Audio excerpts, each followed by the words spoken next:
কিছুদিন আগে আমার হাজব্যান্ড আমাকে বলতেছে চলো তোমাকে একটা জিনিস খাওয়াই নিয়ে আসি। আমি বললাম কি? চলো, মানে ওইখানে গেলেই দেখতে পারবা। আর আমি তো মানে খাইতে খুবই পছন্দ করি, যার জন্য আমিও না করি নাই। তো নিয়ে গিয়েছিল খিলগাঁও তালতলাতে, যেখানে হচ্ছে যে যে শপিং শপিং মল না, হকার্স মার্কেট আছে ওইখানে তো অনেকগুলো খাবার দোকান। তো নিয়ে গিয়েছিল চাচ্চু ভাই চিকেন তান্দুরি।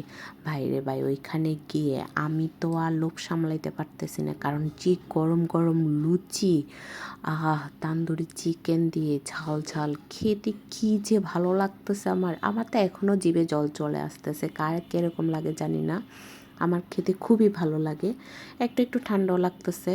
তো ছেলে একটা জ্যাকেট পরেছিল, আর কি আর করা, ঠান্ডার মধ্যে ওর বাবাও পড়েছে, বলতেছে ঠান্ডা ঠান্ডা লাগতেছে। যাই হোক, আজকের ভিডিও এখানেই। ভালো থাকবেন, সুস্থ থাকবেন, আর আমার জন্য একটু বেশি বেশি আশীর্বাদ করবেন, আর আমার চ্যানেলটা সাবস্ক্রাইব করবেন। টাটা।